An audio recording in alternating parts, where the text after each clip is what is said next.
What's up, YouTube? I hope we all had a great weekend and trading week. And as always, before we start, let's give another shout out to last week's watch list. We had so many bangers yet again.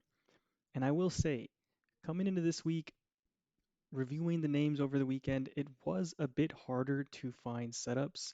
So maybe that's some form of indication of a market-wide pullback that is to come. Could happen.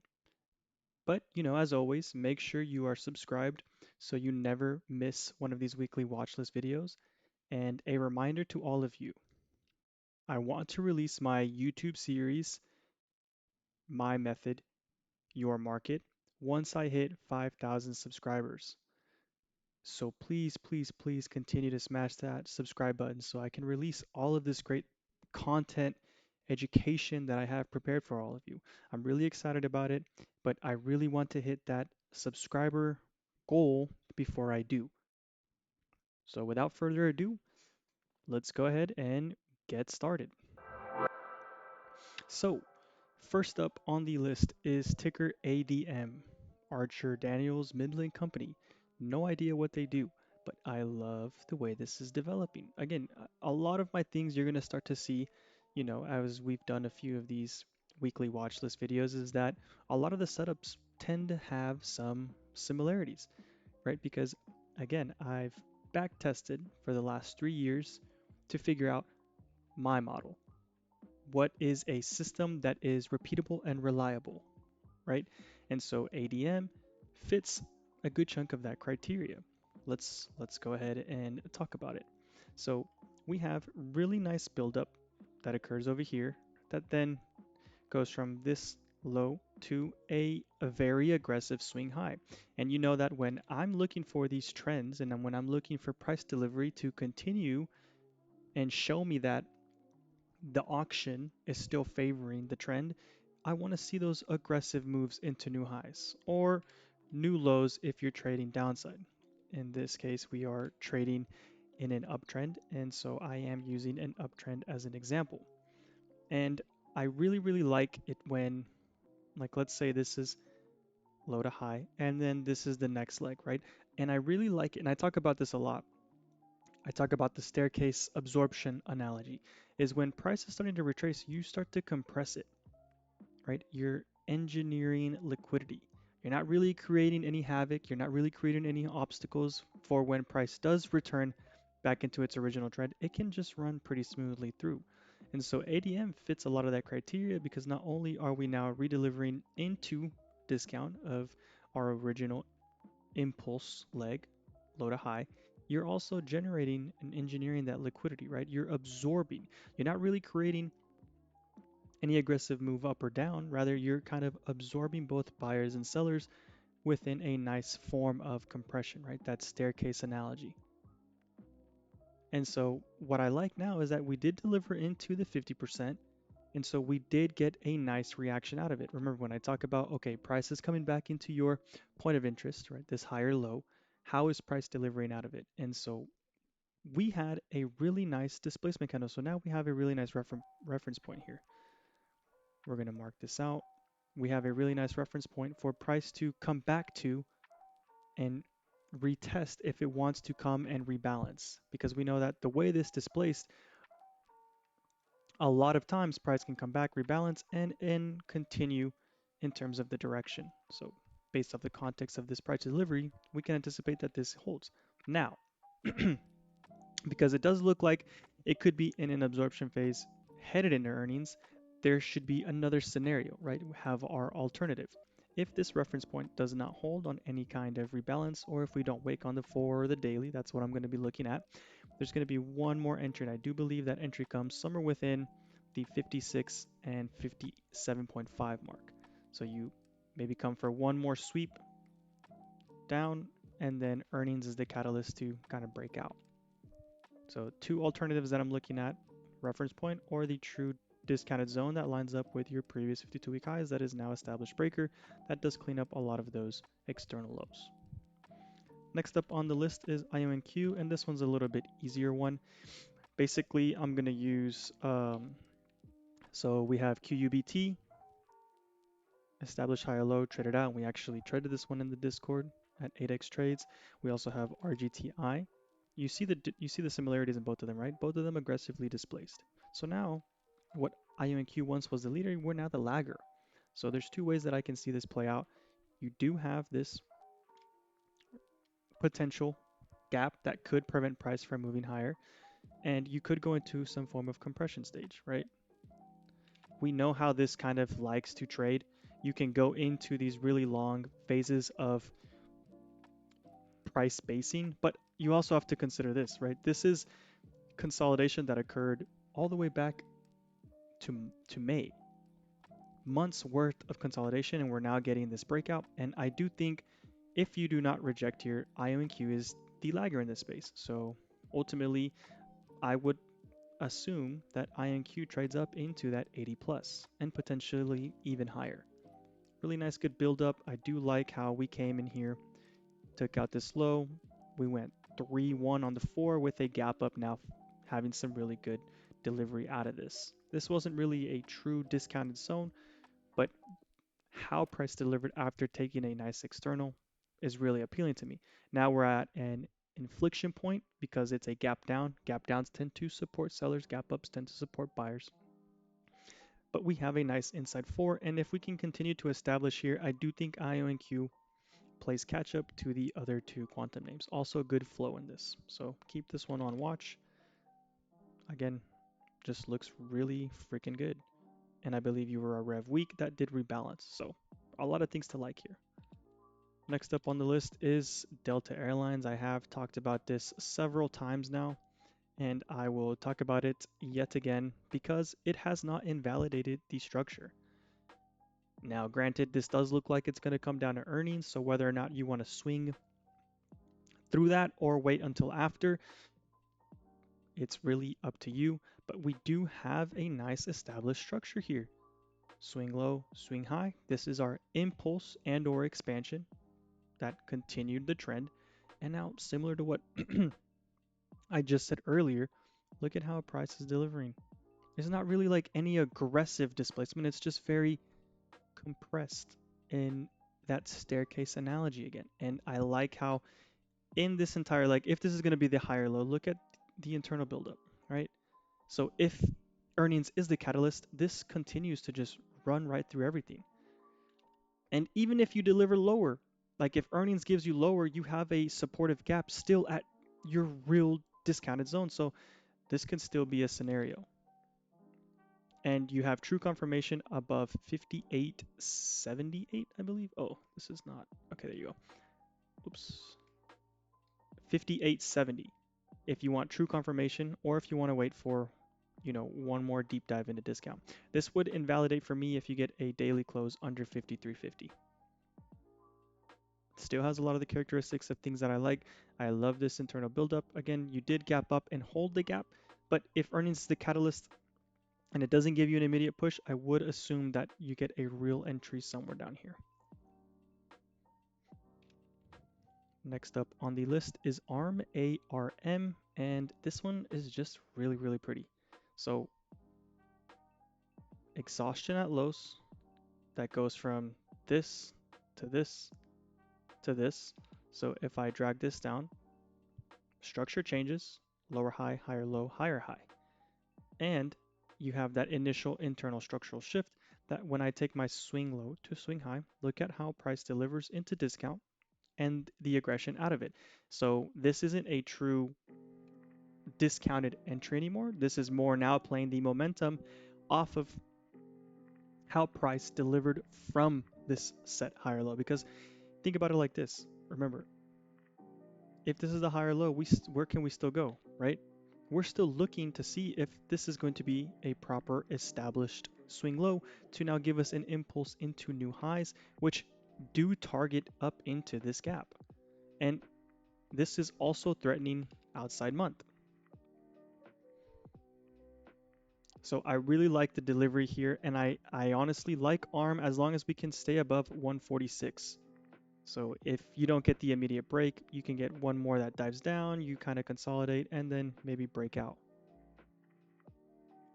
You also have a really good weekly look to this, right? This is really pretty weekly. whoops, a really pretty weekly compression. I really like this chart. I like the daily, I like the weekly, and pretty much as long as we can now base above that previous week high, 146, can we push back into filling that gap and taking out our previous month highs? Next up on the list is SNOW, ticker SNOW. Now, this has been on my list for some time now. A lot of you know that I'm targeting these extensions here into, you know, the later end of Q4. But something I want to make clear here is if this is going to be one of those slower buildups, we now have this, and I know you remember I mentioned this lower time frame supply that SNOW was struggling to get above. Now you have confluence in between it. You have a gap up. You gapped up with aggression off of the higher time frames. So now personally for me, from a internal perspective, you have this. So what I'm looking for from SNOW is how can we now defend, how can we now defend this entire zone here? I'm going to highlight it. So anything above 226 can give you confluence of an internal higher low that is working off of the external impulse. So from low to high, high, or low to high, if this is going to be the move, right now you just need some kind of delivery within this actual impulse. So SNOW still has good momentum as long as it can, hold above that 226 and establish that lower time frame supply into a really nice SR flip. It's pretty obvious. Now you have a gap up paired with it. Can we utilize this now as a reference point to turn the tide for buyers to trade this higher? I still think SNOW looks really good, and I think it's definitely one of those sleeper charts that does take its time into the end of the year. So maybe something you want to position for into maybe December or January probably. CRM, this one is starting to set up really well, but it needs work. And this one is based off of more confirmation. And what I'm talking about here is I really like how you came into the previous month low sweep and then immediately push back up. Now, you do have some potential here. You have a 4-hour window because this was also your established range low at one point, right? You broke underneath, you swept both, you came into a little gap and defended. You went outside with aggression, and now price is trying to hold. So personally for me, if CRM can defend 236 to where it's currently at now, I want to see if this can become a form of engineered liquidity, right? That LRLR that price tries to trade through. Or you can wait for the trigger point at above 244.72 because this was our last up candle before an aggressive move down into those new established lows. So it's either you reclaim that, change the narrative, push higher, or you can take an entry within this established range, right? 239, 236. It's invalid if you get another daily close under 234. But I like the potential that's setting up here. You have a really nice inside 4. You did reject on the daily after sweeping your October 1st highs. So now it's really going to come down to that hourly buildup and how well you can defend. Because if it defends, it sets up a pretty good little displacement potential into 250 and 258. Next one on the list is Snapchat, and I like this one because you have a really nice PO3 look here. And not only is this a really nice PO3, but you are trying to establish a nice higher low on the hourlies that can domino effect into the higher time frames. And I really like the delivery. You displaced and then countered that displacement with displacement. So to me, this looks like a manipulative low that Snap now wants to try and trade to fill this gap. So as long as Snapchat can defend the low 8s, currently where it's at, I would like to see that run up, back up into 9.4, 9.9 and complete this PO3. Next up on the list is eBay, and a lot of you have already seen me talk about this on X, and I will briefly cover it one more time. This is just a nice form of Wyckoff accumulation and or your power of 3 with a monthly range low sweep that aggressively reclaims, establishing a nice inversion gap off the bottom of the broadening with a set gap. And now you're back above your 50% point. So if you take this monthly range, right?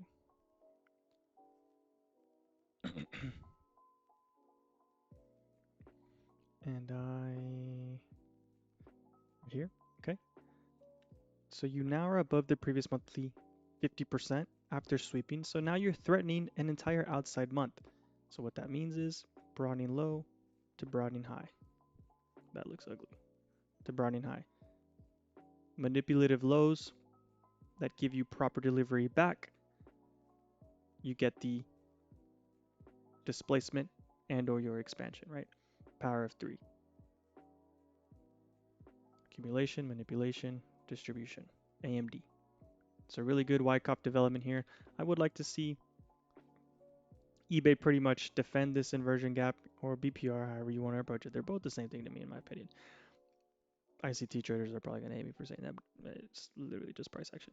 So as long as we can defend this, you know, the 88, 89, I do want to see price anticipate and deliver into those previous month highs, somewhere above 94 and slightly underneath 96. Another one I want to talk about is XLF. And the reason I want to talk about XLF is because it's kind of doing something similar. You have this little buildup here that's starting to occur, right? And you get this little sweep that takes off those lows, right? Those previous month lows. But then look how price aggressively delivers out of that. Straight into a gap. You reject a nice inefficiency here. And I should be on the 4 hour, sorry. And so now I have a reference point. And this reference point has merit to me just because of the fact of what it did and how it got here. So remember, when you have those ranges, and the reason I bring this up is when you have these ranges, whoops, and let's say price is consolidating, you're doing whatever in here, and you're building an established range here that is supportive of buyers, right? But then all of a sudden, from a theory standpoint of TA, you break underneath and you come back. In theory, this should do what? Think about it in your head while I draw it out. It should reject, right? But when you start to aggressively reclaim and you do it with set gap up that shows displacement back, this could then potentially act as your to be bottom, your manipulative lows, your manipulation sweep. Because in true theory, if you break down what was once strong support, it should give you that structure change. But in this case, price gaps through and pushed you back into the range, allowing this to have been a form of liquidity sweep.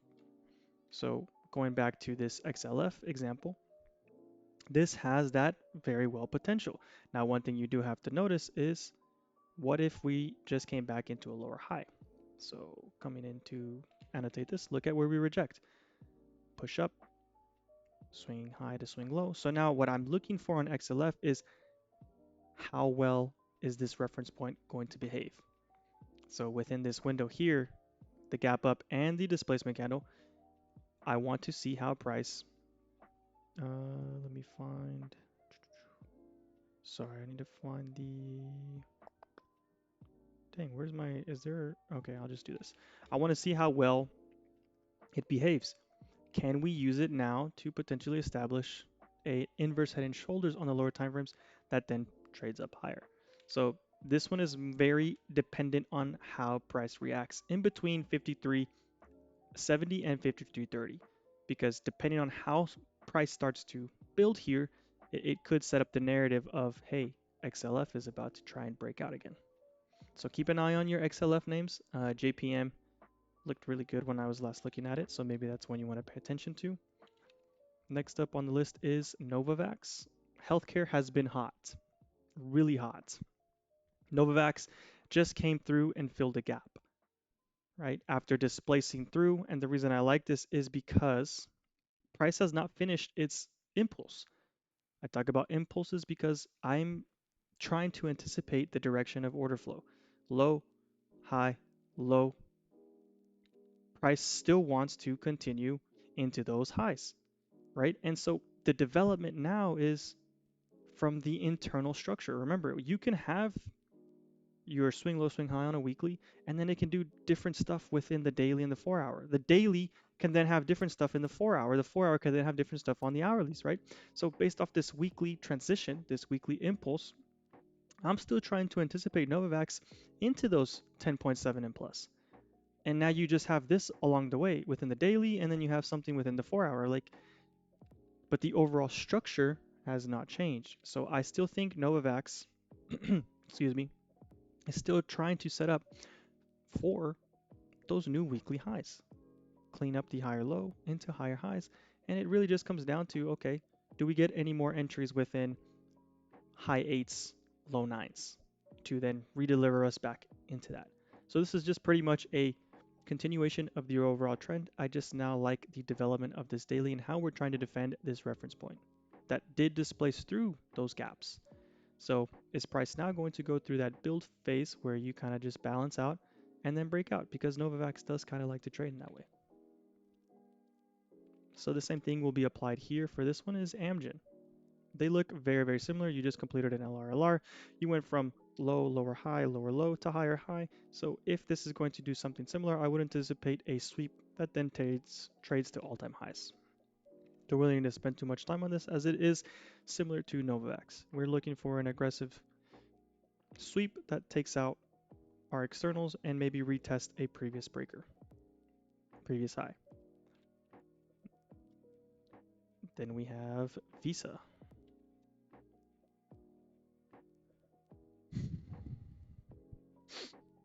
So Visa is one of those charts that I believe,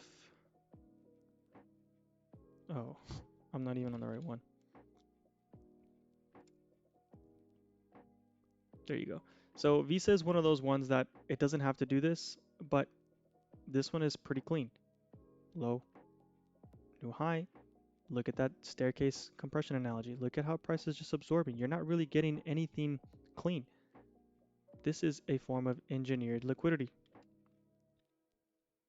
because of how price is navigating. So you can either anticipate one more low that could happen in earnings, or you get push and momentum back into the 363, 367 areas.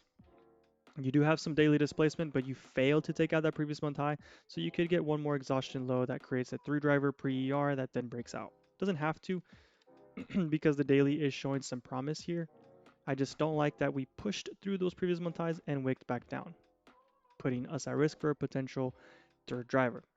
Now, if that doesn't happen, I would assume on a 4 hour close above 353, you start to then trade up into the 360, 367-ish areas.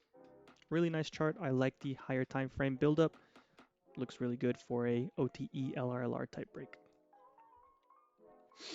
Next up on the list is HIMS, ticker HIMS. Now this one is actually maybe going to surprise you a bit here, but I actually have a bearish outlook that cleans up an LRLR back into a weekly inefficiency, rebalances, takes out all of these external lows, actually gives us the true higher low that then breaks out because we already got the higher time frame range sweep, we got the push up, but from that swing high to swing low, look at where we came. If I remove this, we came into discount.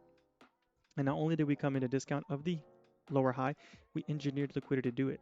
So what I'm looking for is a potential trap. Daily displacement pushes up into it, rejects, and then we find a true entry somewhere within 45 and 48.3, which would give us that higher low, and then we get the true breakout that probably trades out into earnings. One of my favorite charts so far is ORCL, and this is very similar to that snow example we gave earlier with the earnings gap catalyst that sets up a nice confluence with our discount model paired with the earnings gap and how price delivers into that. So one thing I'm looking for on Oracle is something similar. We took into account our swing low, swing high. We have our post earnings catalyst. And now we're looking to see how price delivers into this. And I do like, what the heck?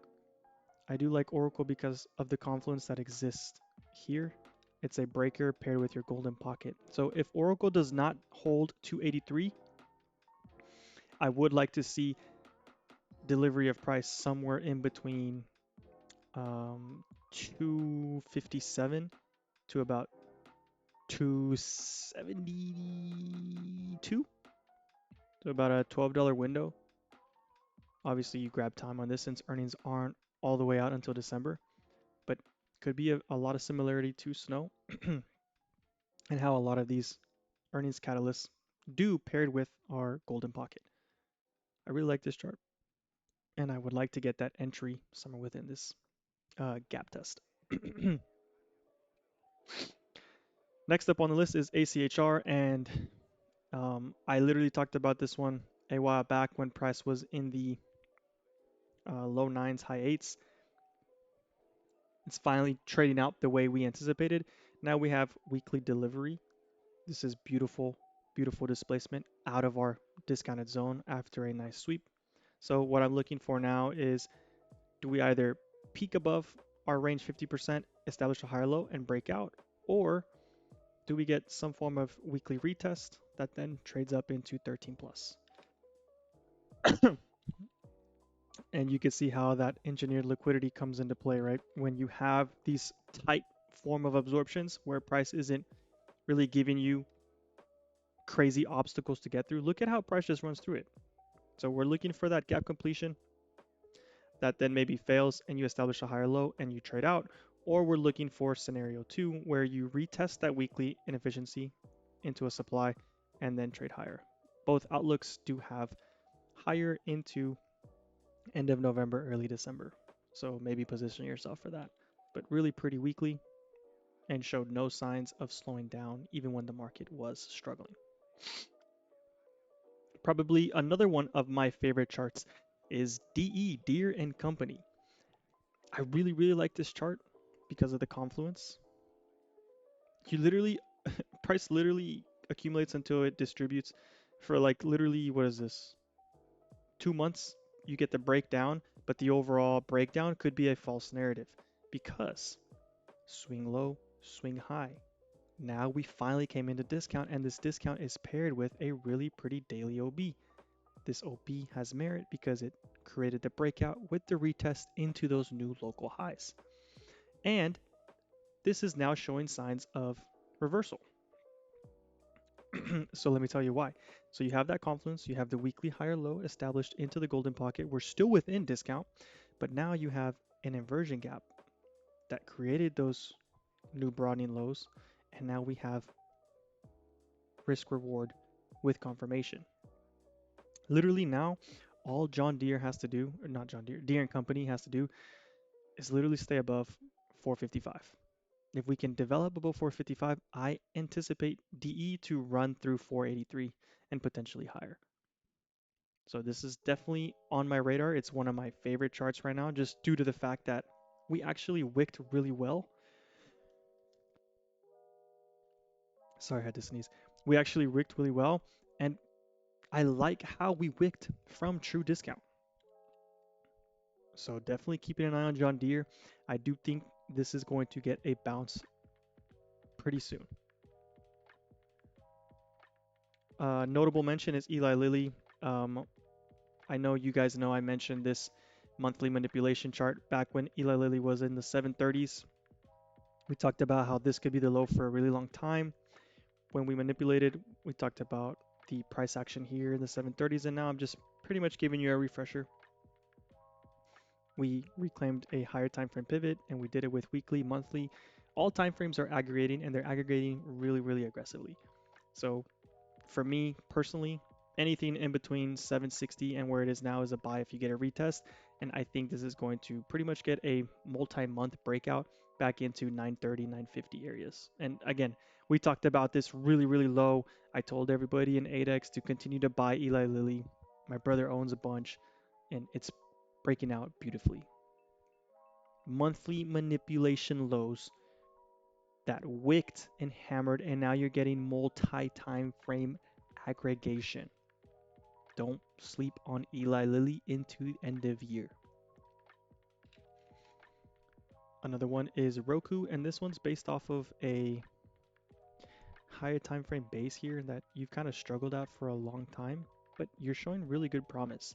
And so if this promise continues its momentum, I would anticipate ROKU to push up into 112, 115 into or after earnings, just based off of the really nice development that's occurring, right? Because every time you touched it, it had almost instant rejections. This is the first time where you're actually trying to hold above. You've had 1, 2, 3 weeks now versus 1, 1, and then reject. So I would like to see a pop through and then maybe it rejects afterwards. Walmart. Walmart is establishing good structure here. I don't like the failed highs, but I can't ignore the fact that this is also a weekly imbalance, our weekly FEG, paired with our golden pocket of the overall leg, right? Low to high, take your discount from the swing low to swing high, and now how are we building?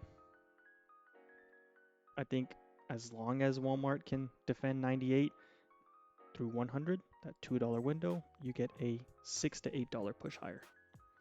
This would invalidate for me if you aggressively move back under 96.7.